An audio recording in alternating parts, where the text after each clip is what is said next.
Got a Sony EDV7300 EDBeta recorder. The Betamax with ED. ED as in extended definition. Bought this one knowing it was broken. Now I have to fix it. I have the highest quality Betamax that Sony ever made. They pulled out all the stops when they produced this machine. There was 2 models made.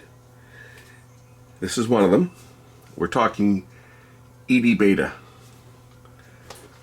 Uses the special ED metal tapes, which are, from what I understand, the exact same tape as a Betacam SP tape, just the packaging is different.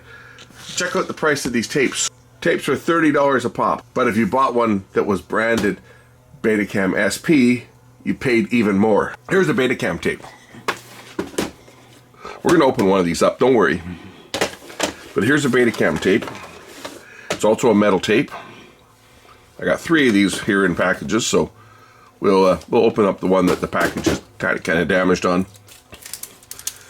Factory sealed EDBeta. Now you cannot use these tapes on a regular Betamax. So if you find these tapes and you don't have an EDBeta, do not buy them because you cannot use them. They're a metal tape. It will wear out the heads on a conventional machine quite quickly. But let's take a look at the physical cassette. They're beautiful tapes.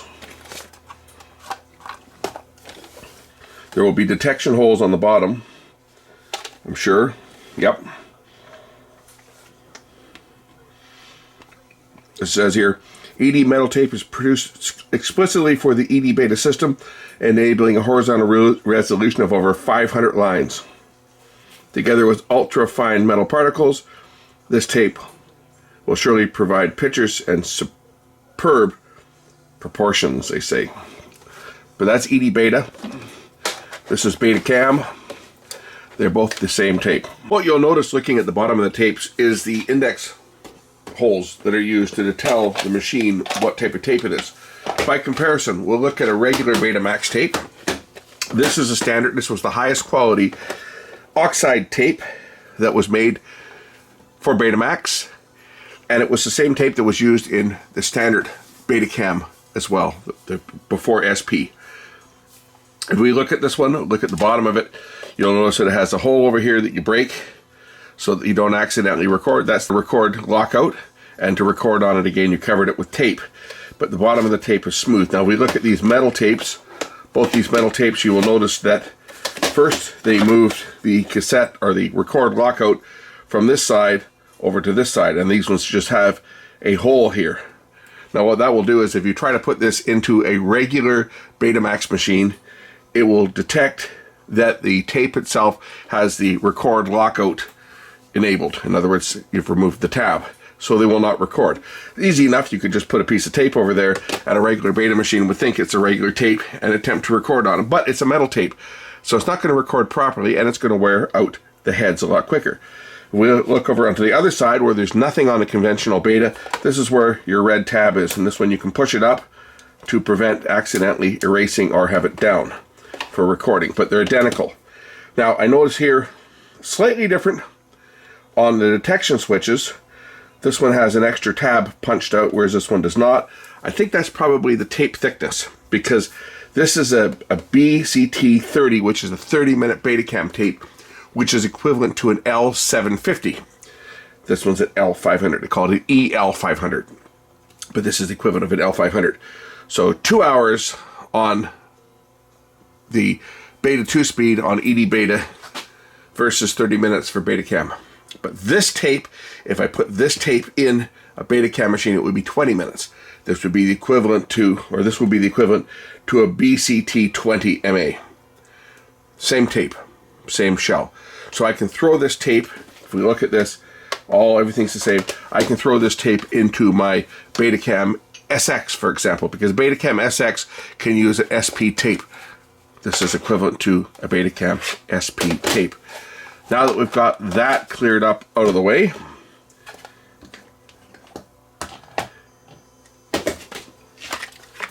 and of course the format's different, right? The format is completely different.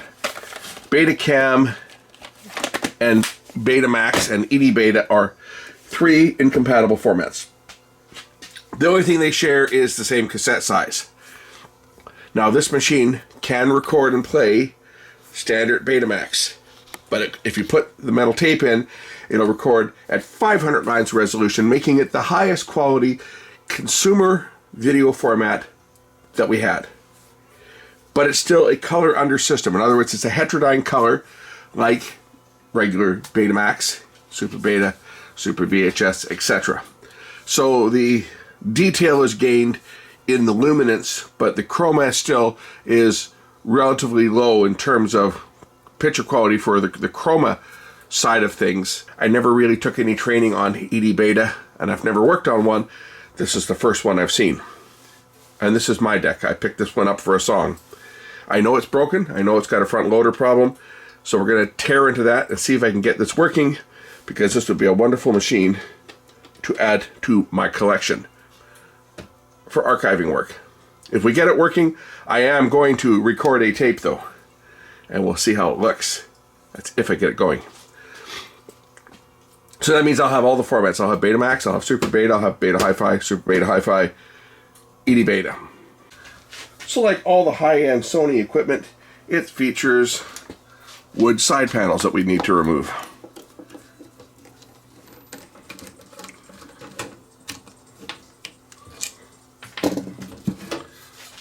So with the screws out, let's remove the top and see which mechanism that's got in it, because I've never opened one of these up before. This is the first one. Not really much to see, is there?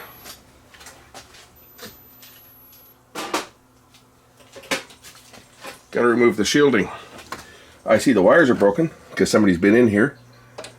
I was told the front loader doesn't work, and that's what we're going to address, the front loader. So let's get in here, remove the front loader, and see what's broken.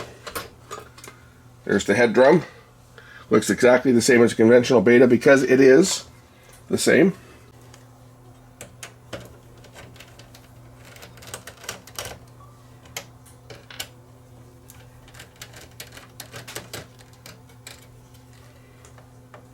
Pinch roller's out of place. Somebody's been in here.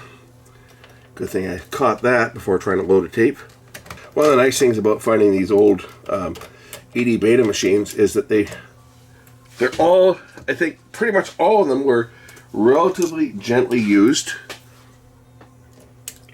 People that bought these ones were typically people that were concerned about quality, and they were editing and so forth, but they weren't using them for everyday time shifting. Some people maybe did, but most of these machines you'll find have been relatively well looked after and do not have a lot of hours on them, just because these came right at the end of Beta, and a lot of people that bought into them and then never really used them all that much. Gotta lift this out of here. Okay, let's deal with the cassette mechanism. We'll deal with this too, because that is out of position, as you can see. So let's just put that back into position. I think there might even be a spring missing from here, you know, but let's just pop the cut washer off. Is the spring still there? Oh yeah, the spring's still there. Okay, we can put this back into position. This just has to fit up here like this, so that it locks in like that.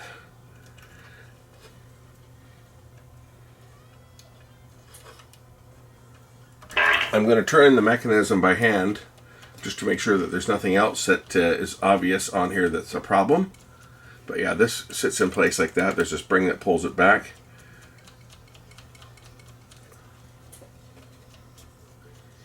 I'll wind this through to its loaded position, and then I'll power it up and let it retract.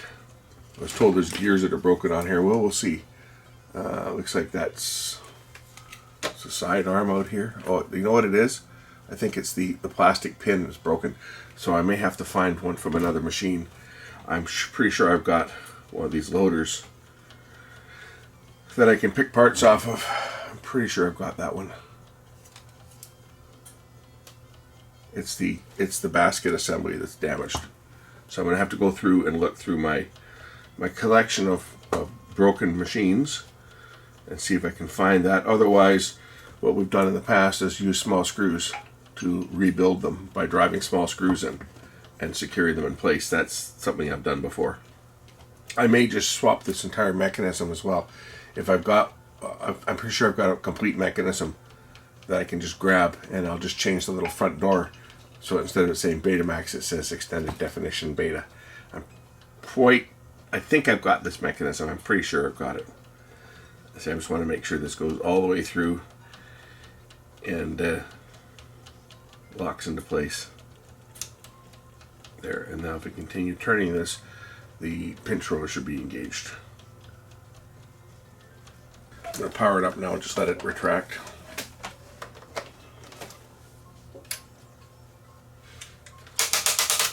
That didn't sound good. Uh-oh.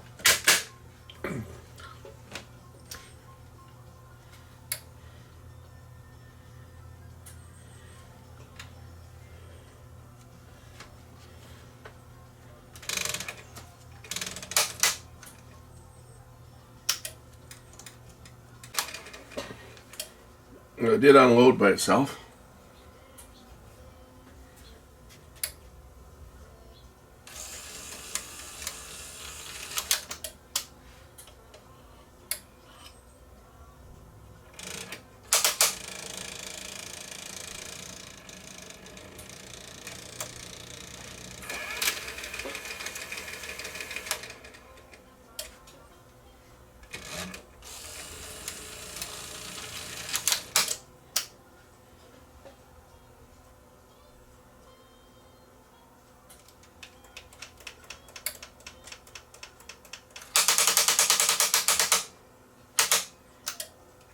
I don't like that sound. That's a bad sound.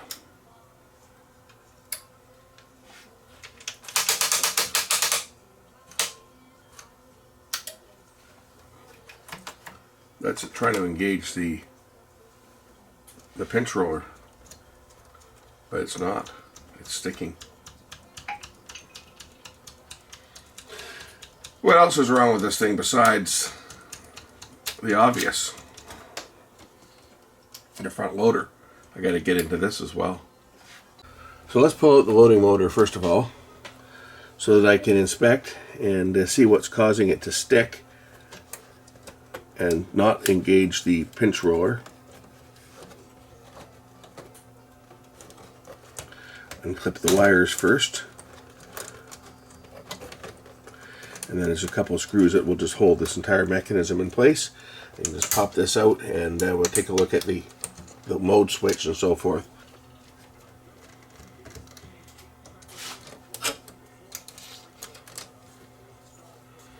So I have to release this little clip here as well. It just clips down on here. Just pop that open.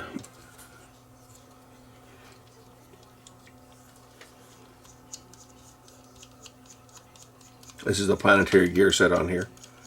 So when one gear turns, the other doesn't.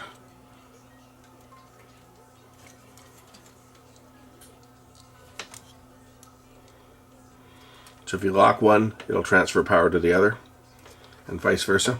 There are timing marks on here. There's a timing hole right there that lines up with the hole below the chassis. See, if I move the sub arm assembly, you can see that hole. That's a line there. The other one here, you pull this one back to indicate when it's in the home position. This is the mode switch. We should clean this while I've got it apart. And it just lifts off like that. It fits into, there's a hole down here that it fits into when this turns. This is the cam that operates the pinch roller when it's in place. That cam turns. See, it operates this. It turns this cam. When this cam turns, it operates that. When the mechanism is loaded, it transfers power through the planetary gear set to this back cam here, which then rotates. As you can see, it rotates into position and pushes the pinch roller in. At least it's supposed to. It's kind of sticking at the moment, but it will turn into position once I get things freed up here, I think.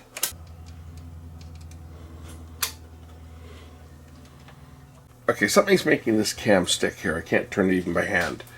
So I'm going to pull the bottom off it and just see if there's any linkage on the bottom that might be causing it to stick. Because that should turn relatively smooth to engage the the pinch roller, and it's not.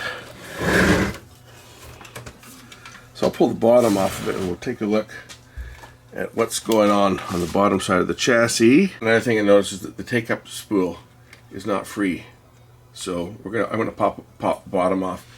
I gotta get a look inside here. It's say this one here has been obviously tinkered with before I got it.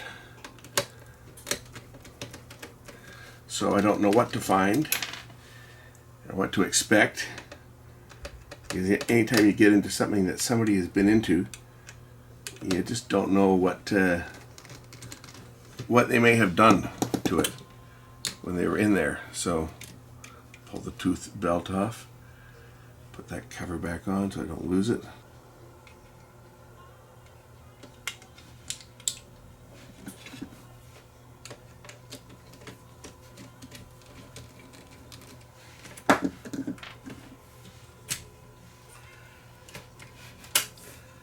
The lady I bought this from said her husband was tinkering with it. So if someone's been tinkering with something, you never know what they may have done, and that adds to the challenge. Fortunately, I didn't pay much for this unit, so hopefully there's nothing too seriously wrong with it.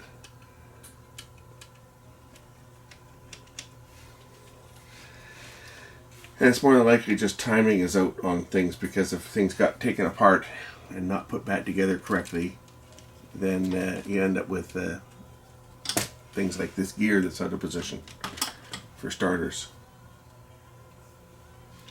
But I think it's supposed to be placed in here somewhere, and it's held by the spring that's out of position. So let's just remove it first. I'll just release the little catch so I can check the other side of it. See where it goes.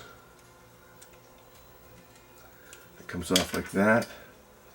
There's a spring that goes into the bottom here, and I believe it goes, might be a little catch under here. Might go in that little hole right there and in behind this lever.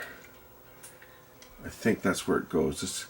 This spring goes into this hole like that and around here. Or does it go around like that? It might go around like that. I think it goes around more like that. It sits in here.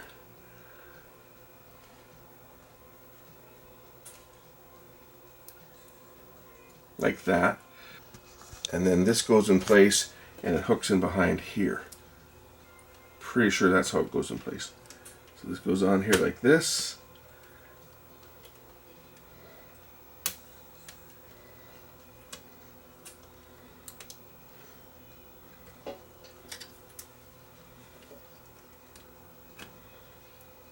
And then this is hooked in under the side here. Pretty sure that's where that goes, and that holds that spring in position. And it probably sits like that. That spring holds that in place. This is controlled from the arm on the other side. I'm pretty sure that goes in like that, and then this mechanism goes down in place.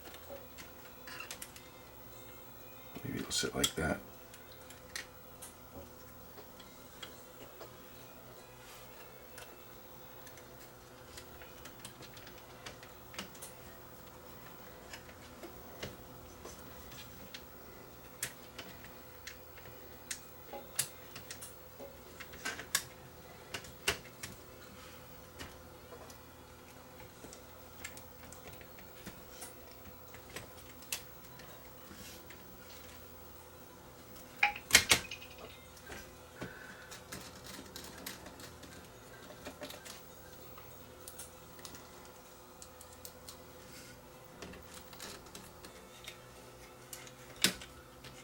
There. Now it's nice and quiet when I turn it. The take-up side was sticking, and now the take-up side is free. You'll see when I turn the belt, if you can see it.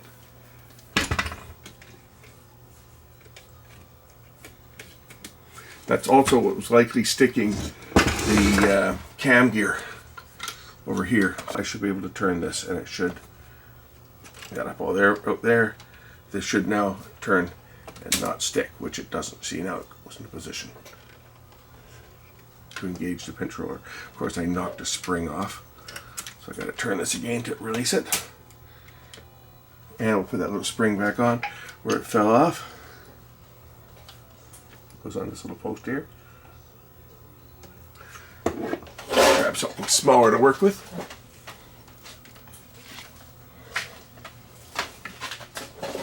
Namely the dental pick.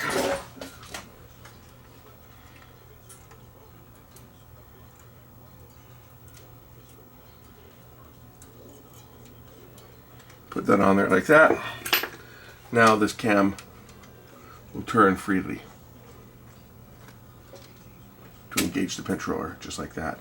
And it's also, of course, controlling the back tension. Alright, now when this turns the opposite direction, there's a little catch here. Now if I turn it the opposite direction, it'll release the lock on here, like that. Put the mode switch back into position, and we'll drop in the loading motor.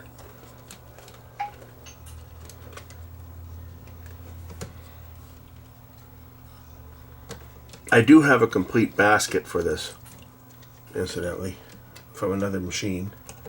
A sacrificial machine, a regular beta machine, not even hi-fi, just a regular mono machine is going to become the sacrificial machine. We'll pull this all the way down to its home position and pop this in place. I'll try powering it up and see if it goes through the loading cycle properly.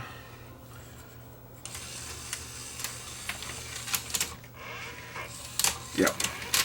And now it's working. Okay, so that's working. That part's working. Good. We fixed one problem. We're going to deal with this as an assembly, as I just so happen that I have another machine which has got a full loading mechanism. I'll put the bottom back on here now and proceed to deal with replacing the front loader. Curious as to how many heads these machines had. Is it a 2-head, a 3-head, or a 4-head? I guess if I remove the damper from the top here, we'll see the head wires and we'll see how many it has. What does it have? It's a 3-head machine. Actually, it is a 2-head machine with flying erase. A field, B field, and flying erase head. This is the donor, a fully functional SL330, no hi-fi. I have a 350, which is hi-fi, but if we're going to sacrifice parts from a machine to fix a better machine, I can't think of a better machine to steal it from, because it's not a hi-fi machine. So we'll pull, I think it's the same. Yeah, it's got a different motor. This one had the motor changed on it. I think I swapped the motor out on this because the motor was bad. But yeah, we'll just swap this over because it's the same housing.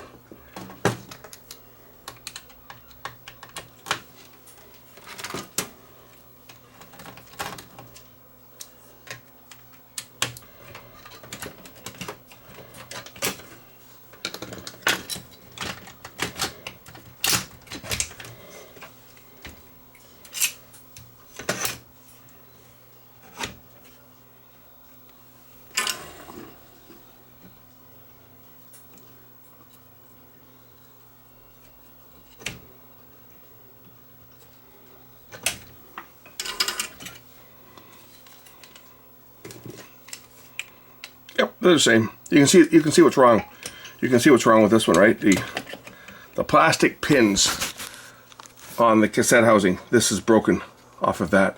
Now what we used to do is stick a screw in there and would fix it that way. But in this case, I've got 2 identical mechanisms, so why not just swap them? And then this one can be repaired at a later date to make this machine work. I'll just take out the EDBeta tape door and put it on the other one. So it just lifts out like that. And we'll put it on the other one. Alright, got the tape door back in place. Just put this other basket aside for now. I'll just throw the tape door back on that too, just so that you guys can see how it goes on. Just put it on like that, and then I just do the alignment, line it up with the gears. It's got to go in behind a little tab on this side because it has a latch that stops how far it closes down. It goes on like that, and meshes in there with the gear. And it's really not that difficult until I try to do it on camera. Then it becomes a pain in the ass.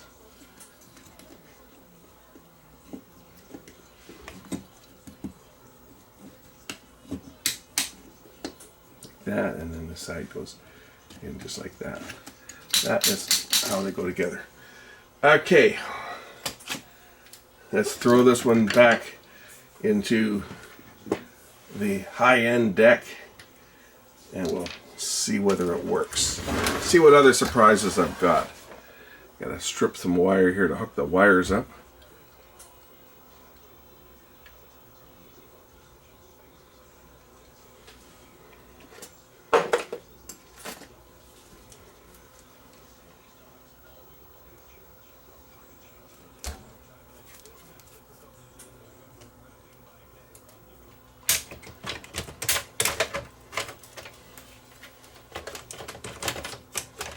These pieces of plastic pop off of the front panel here as I try to not remove it all the way, just to take it out enough just so that I can get this in place.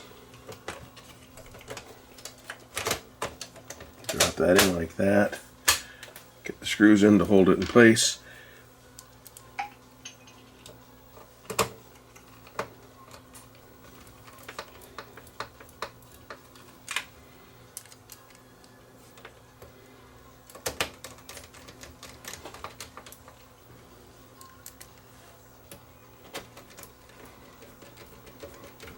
I'm getting excited. This thing might actually work. Okay, I got the front loader reconnected. Let's power the unit up and see what it does. Does it turn on? Yes, it does. It does turn on. I'm going to try regular beta tape on here now. And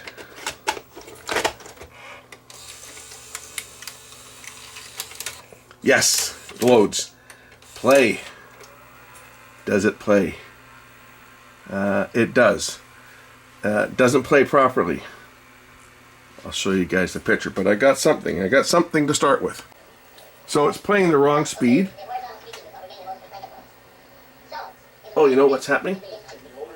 The pinch roller's not engaged. So why is it not engaged? Let's see what's going on. Mode switch might be out of position. I bet that's what it is. Yeah, the mode switch is out of position. I'll show you what's happening. It's probably, the little pin on the mode switch is not in the hole. But watch the pinch roller. It engages, and then it really, of course, this time it didn't engage. If I push it here, right?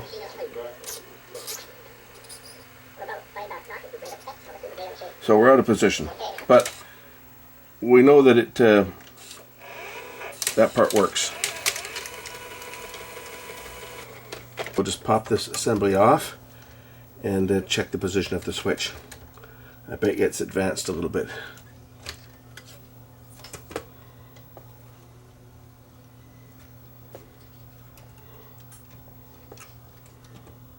And this is the timing mark for the mode switch.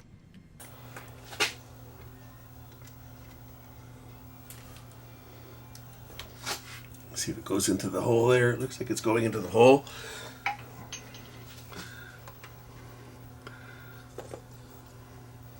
Get your mind out of the gutter.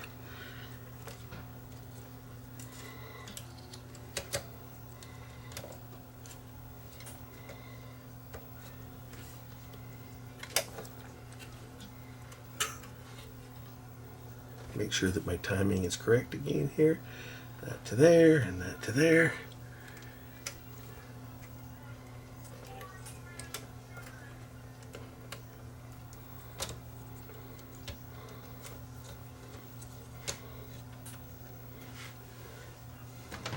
That might be correct.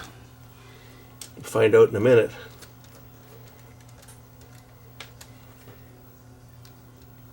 It's either going to work or it's not, right? One of the two. Oops. Well, that's not right. It'll eject here.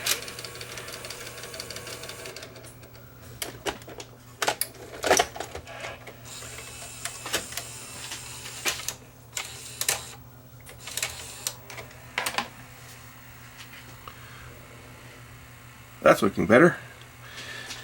Where is the tracking control on this thing? Somewhere here there is a tracking control that will make this play properly. Well, it'll play as good as it's going to play with the plasma interference. I'll have to cover that up, but it is playing now. I get my hands near the head. I'll turn it on the other TV. This one causes just too much interference. So here it's playing my Super Beta test tape, and I can't leave this on because Lounge V will have a conniption. As you can see, it has perfect freeze frame. Now, what does this do? That's one frame at a time forward. I can hold that, okay. And I can hold it the other way to go reverse. Interesting, okay. Has digital scan, whatever that does. I guess that's for searching. Oh, what does digital scan do? I haven't figured that one out, but it does play. It's not playing too bad, actually. As one can see, this tape has a fair bit of damage to it. So that part hasn't even been played on this machine. So that might affect the picture a bit. I'm going to try some other tapes in it. And of course I'm going to try making a recording in EDBeta mode. It's playing okay. I mean, the tape's got damage to it. It's got a lot of scratches and stuff. So that would probably explain why I'm getting so much disturbance. I'm going to try a Beta 1 tape. I don't think this thing's going to play Beta 1S. Pretty sure it won't play Beta 1S, but we'll try it just for the hell of it. It might play Beta 1S or SHB, but I'm not going to hold my breath because I don't think it's designed to play it. We'll find out pretty quick here if it will play it.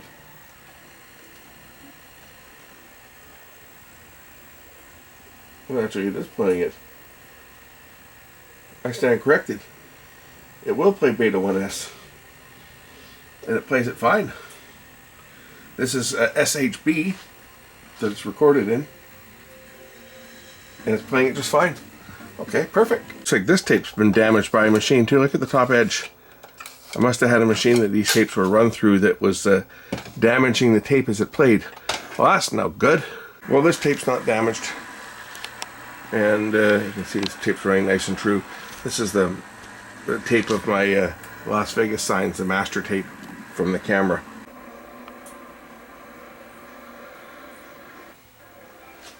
And as you can see, it's playing fine.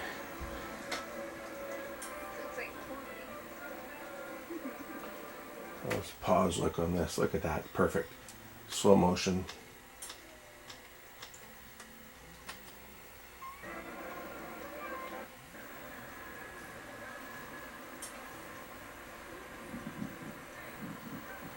Oh, you know what? I don't remember if this was a Super Beta tape or not. Let's switch it off here. Where's Super Beta off?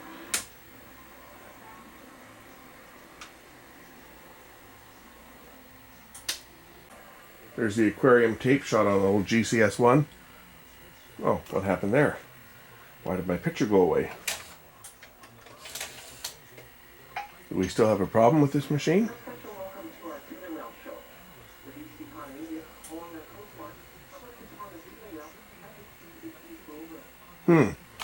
Let's take a look at the tape and see if it's riding up the pinch roller when it's put on play. We'll just watch this because it looks like the tape might be getting pulled up.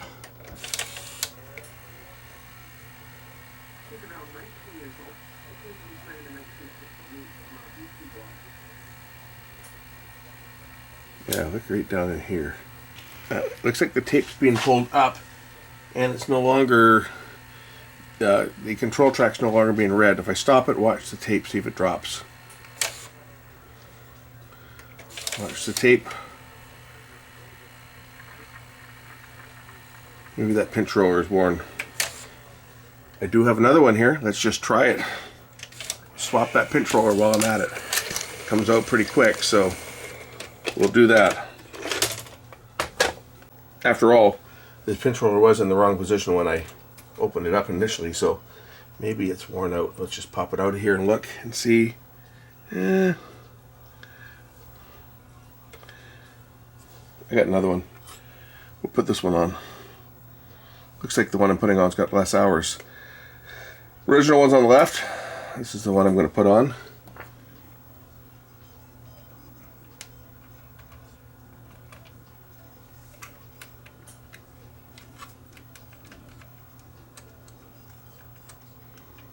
It's got to get the little spring in the right position behind it here, so the spring will push it back.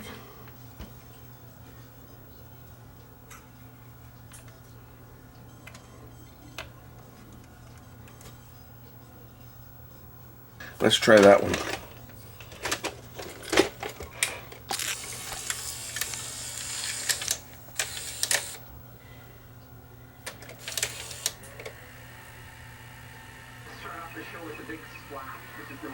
You see if it cuts out after a few seconds. Now I can play this tape, obviously, so I'm going to let it play. It's looking good. I mean, the picture of this thing's fantastic. I'm just feeding it over composite. This does have S-video, this one. This was one of the few Betamax machines that actually did have S-video because it's a high-band machine. So in other words, playing regular Betamax tapes on one of these here, one of these machines, and using the S-video out, in theory, will provide slightly cleaner color, and it probably won't make much of a difference. It depends on the source. If it was a tape that was recorded on a high-band camera, such as this was recorded on a high-band camera. GCS1 is what made the recording, so the chroma was never mixed with composite on this camera. So if it was sent as an S signal to the monitor, it should look slightly better. No crosstalk. But again, standard beta, like standard VHS, does not have the resolution that will create crosstalk because the formats only supported resolutions up to 240 to 250 lines. I think Super Beta would do 260, but still, that's well shy of the 330 and above that you need. You get your crosstalk around that 330 lines. If your horizontal resolution doesn't make it to 330 lines, you're not going to get any crosstalk. So the only advantage to using S-video out for capture is just the way it's processed. Right? You're not having to mix the chroma and the luminance together and then separate them again. That's where you'd see the differences. When it's mixed and separated, you're not going to see crosstalk. But obviously, if it was a tape that was recorded in high band, and I can do a high band recording because I do have tapes that were recorded on DV, for example, which will have the 500 lines resolution that this machine is capable of delivering.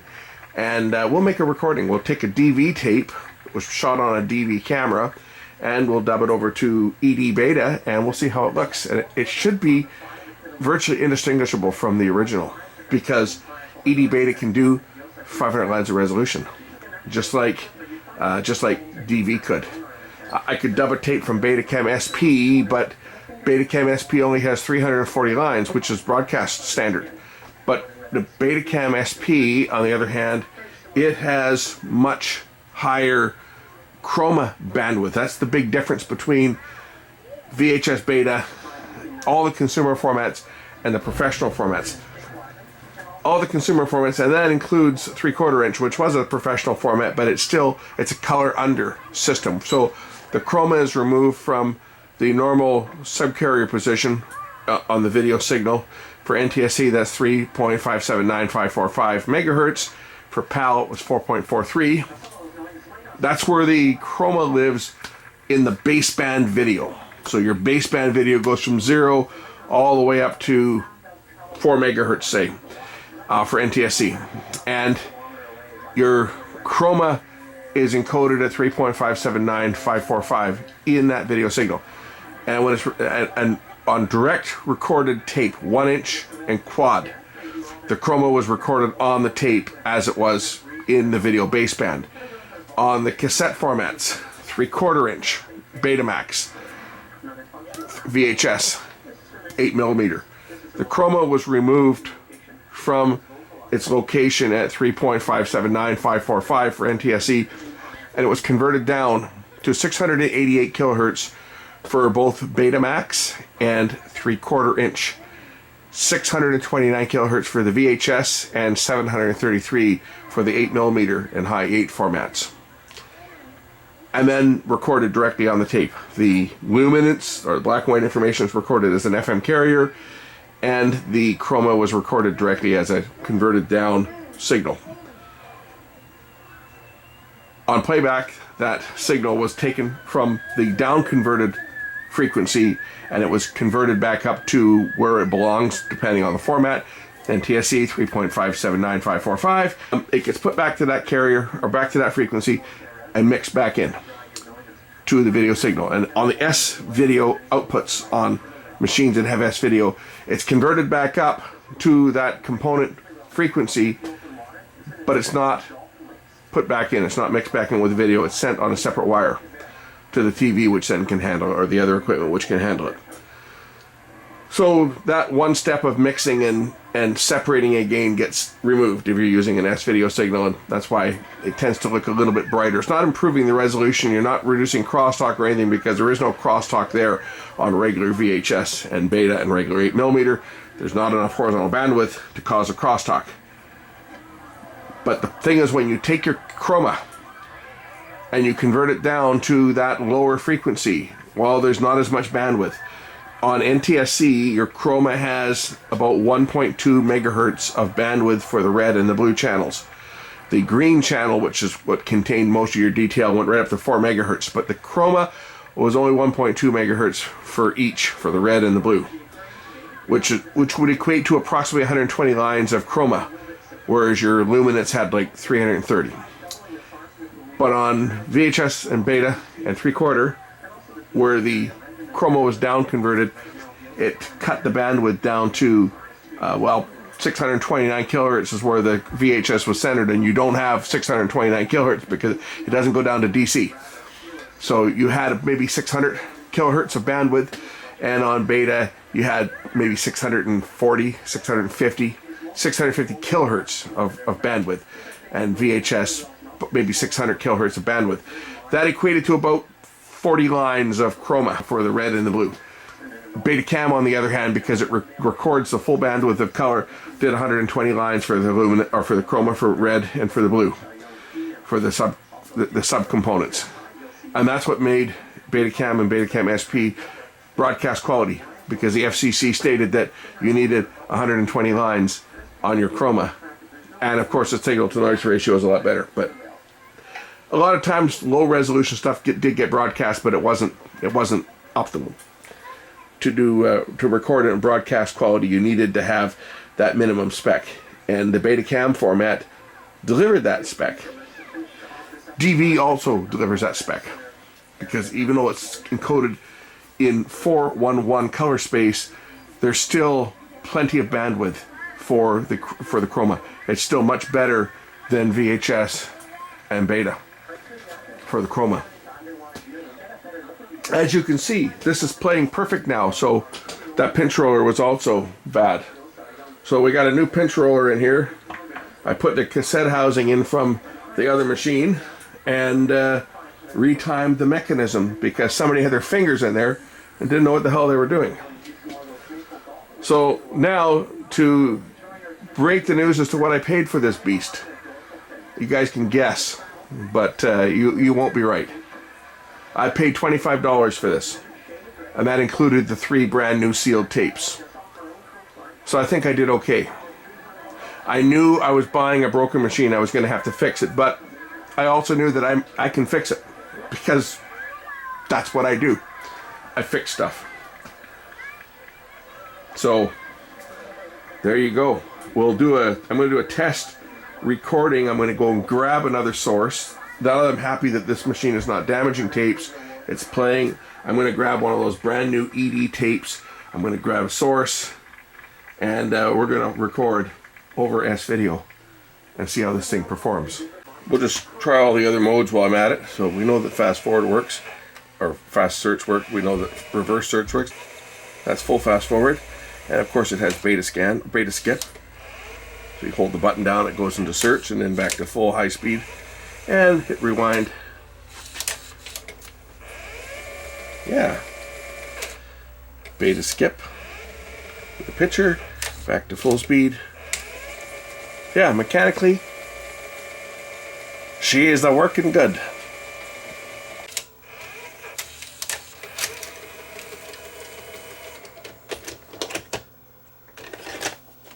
I'm going to make a test recording. I'm using my old original HDV HDR FX1 camera because it has S-video out as well as component. We're going to use the S-video out and the audio out. This tape was not recorded on this camera though. It was recorded on, I think this was recorded on the HC3. I got color bars on here now. I've got a color bar generator. We're going to record maybe a minute of color bars first, and then I'm going to record the contents from this tape, and we'll do it at beta 2 and beta 3 so I can get a comparison. But this is the brand new tape, ED metal. We're going to let the tape load up. I'm going to record color bars for, let's say, about a minute first, and then we'll make the recording. Speed up. I'm in beta 2, I think. Here, where are we? There we go, beta 2. Okay, record. And here we go. Color bars. Let this thing roll for a minute or so here on color bars, and then we'll play the tape. I like these tapes. They needed a window on the top so you could actually see the tape turning, because it's kind of cool seeing both reels. They didn't do that for a lot of the tapes. The ED metal tapes and a few of the high-end beta tapes, like oxide tapes, but even the Betacam SP tapes, they only have the standard one window, like they all had, except for some of these ones. Anyway, let's do this recording.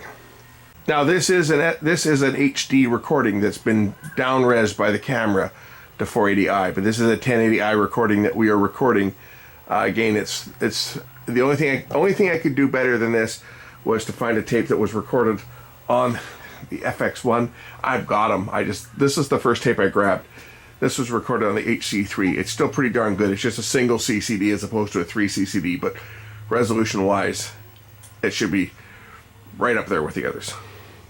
Maybe not quite as punchy colors, but I think it'll look fine.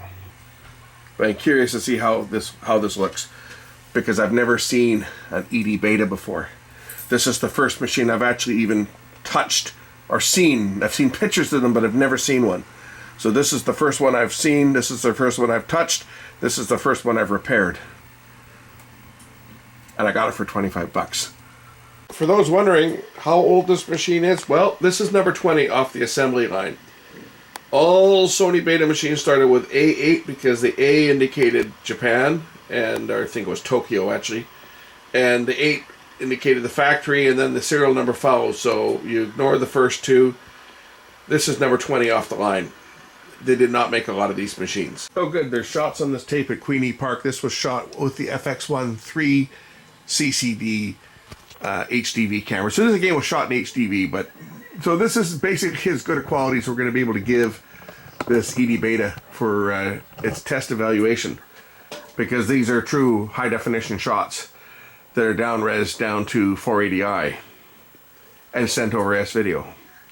So this is truly as good as I can give this thing. I could have gone and found my a tape that was recorded in DV, but this is going to look just as good. Oh, that was a dropout there.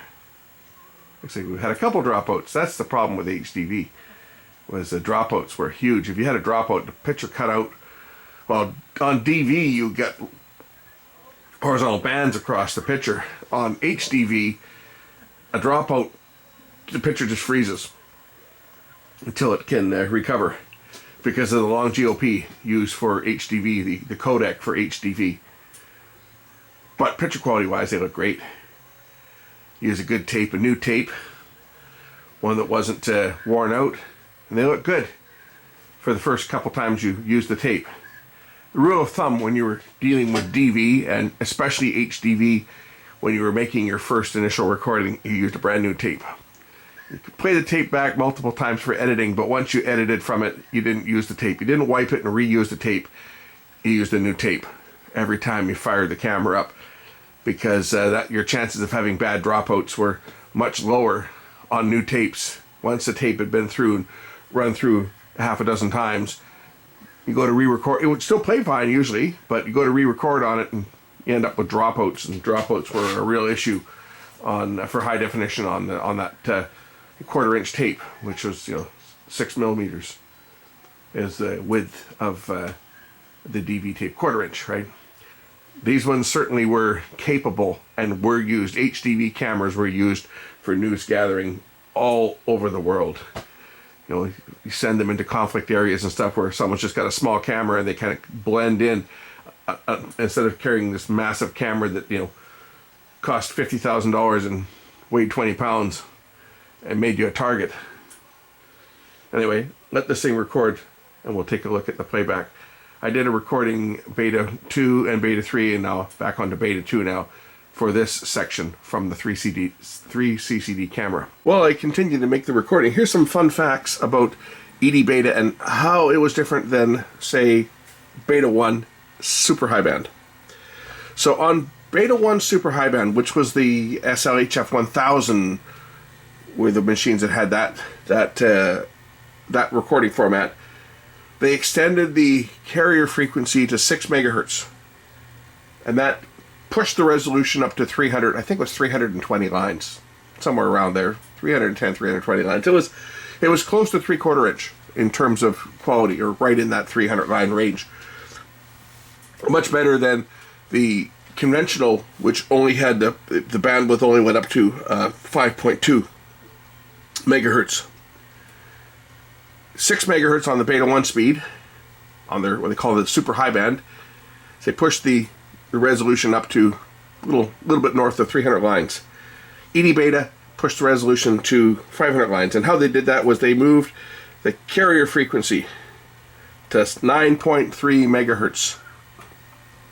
Now, by comparison, High 8 went to 7 megahertz.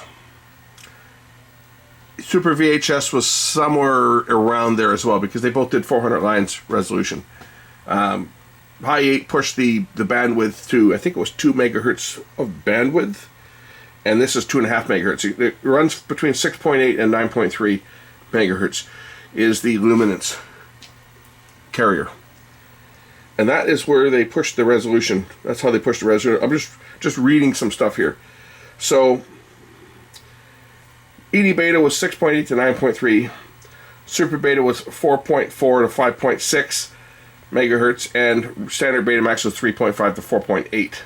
And the chroma remained unchanged at 688, 30 lines of resolution. Basically, I think I said 40, but they're saying 30 here. That's pretty low. But it stayed at 688. I thought maybe they might bump that up like they did with on 3/4 inch SP. They went from 688 to, I think it was 930 maybe on S. I have to look that up. Not 100%. Not 100% on the 3/4 SP, because I haven't looked up the specs. But anyway, it stayed at 688 on here. But it was just the luminance bandwidth that they pushed way up. So gave you 3.2 megahertz of bandwidth actually on EDBeta. I said 2.5 a minute ago. I stand corrected. According to Wikipedia, it's 3.2, and that's where they really pushed up the resolution. But yeah, it should look good. I should play this tape back now. I think I've got enough recorded that we can evaluate it. So we'll rewind the tape. I'll rewind that one too. And we'll play it back. And I'm going to play it back. I'm just going to play it back on the composite to look at it on the monitor. If I do a capture, I will capture it with S-Video so that we can actually see what the quality looks like captured from S-Video. Okay, let's play it back. I would expected the color bars to be cleaner, but again, it's heterodyne color. See, this is where Betacam would be absolutely superior. It's the color bandwidth, because this only does 30-40 lines of actual bandwidth for color, because it's a color under format, 688 kilohertz, same as regular beta, and 3/4 inch. So it doesn't have the color bandwidth that, say, Betacam SP did. But horizontal resolution wise, it'll be fine. But the chroma bandwidth is no better than the others. Should be kicking in here in a couple seconds. We'll kick into the video. You're recording about a minute or so. There we go. And there's playback of the video. And I have to admit, it does look pretty darn good. Like, even on the monitor, it looks good. What I will do is I will capture this, and we'll take a look at the actual recording. I'm going to capture it. I'll capture it over S-Video so we can get the best look at how this will perform, how it does perform. But the tape looking there, it looks pretty good. You know, it really looks good on playback.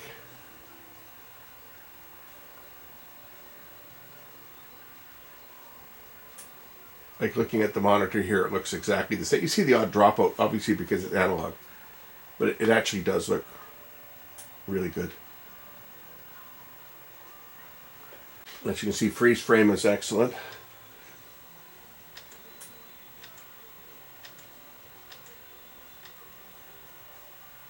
It's got slow motion forward and backwards, so it gets its digital effects. And back to play.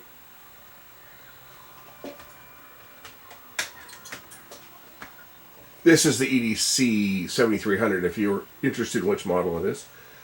I don't know that I mentioned that earlier, but it's the EDV7300. But this tape looks excellent. The colors, a little more color smear. You can see it around the sunflowers, right? It's not quite as sharp as the original that was in HD, but that, again, that's to be expected because the color bandwidth on this is no better than any other color under heterodyne machine. But other than the color being a little bit on the soft side, the actual horizontal resolution looks fantastic. Anyway, I'm going to capture this tape. We'll put the actual capture in so you guys can see what it really looks like. Instead of just shooting it off the screen, I'll put a capture in. I'll play this whole tape, so you'll see this entire tape that I recorded. We'll put it on. Let's do that now. Like all the other analog formats, color is quite noisy. You'll see it in the cyan bar especially.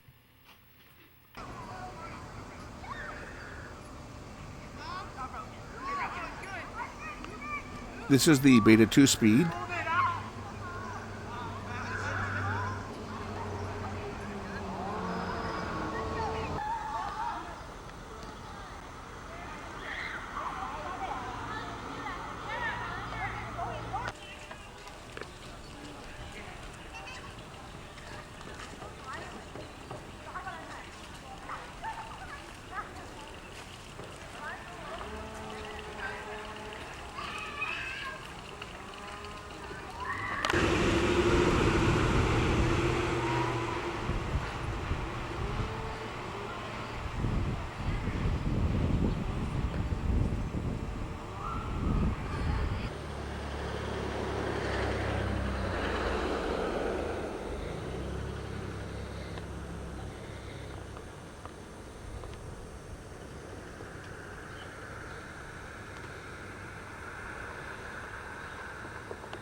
This is Beta 3 in EDBeta. Not much difference. Chroma maybe a little, not quite as clean, a little noisier. But detail-wise, it looks great.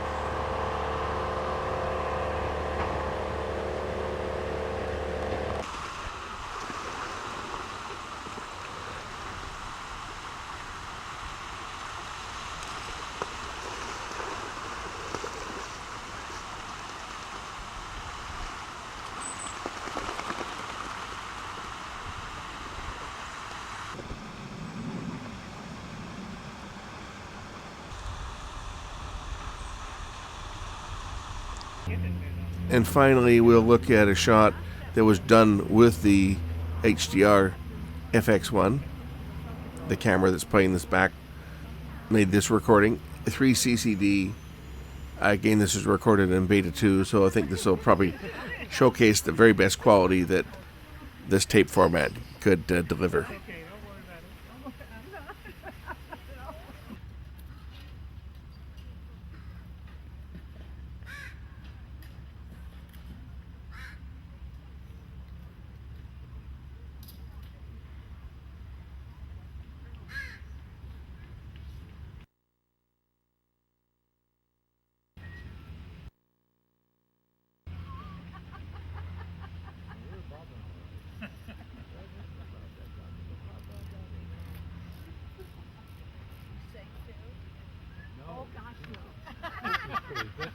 God, I don't think we have to walk down there. I know, Tony. You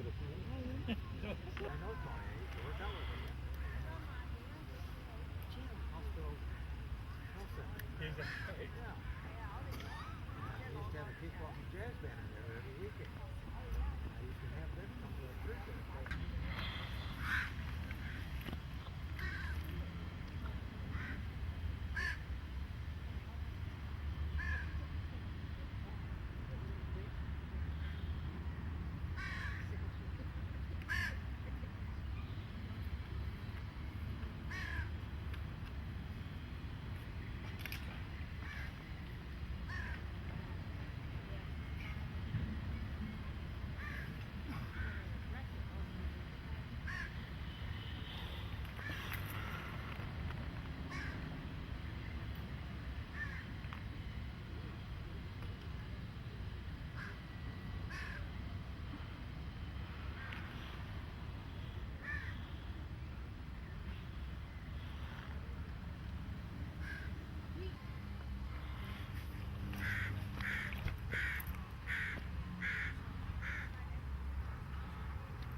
哇，它这个好大！3:30集合的。3:15不是吗3:30。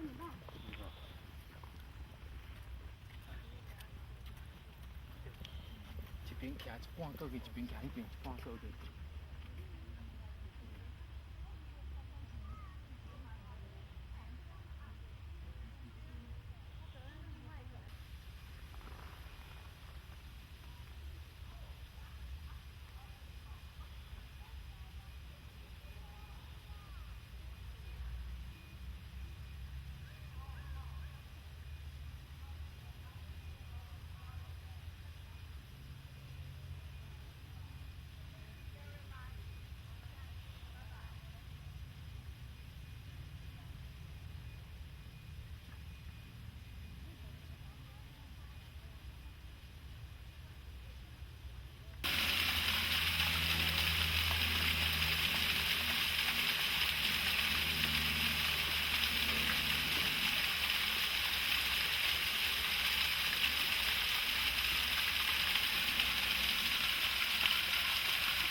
that about does it. Hope you guys enjoyed this one. A look at one of these more rare Betamax machines, the EDBeta, which was basically the last kick at the can for Sony. And they made them for a number of years. They did have a very nice camera. I almost bought one, believe it or not. It was a 2CCD, and it was I think it was about 12 grand. I almost bought one. And then I came to my senses and got the EDV7300 because I already had a Betacam at the time that I was using for commercial stuff. But I wanted longer recording when I was doing events like weddings and concerts and school plays and stuff. So I ended up going with the EDV7300 as opposed to the EdCam.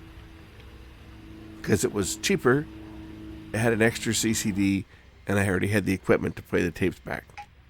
Anyway, that's it for this one. Thanks for watching. Bonus points if you hung until the end. Catch you in the next one. Bye.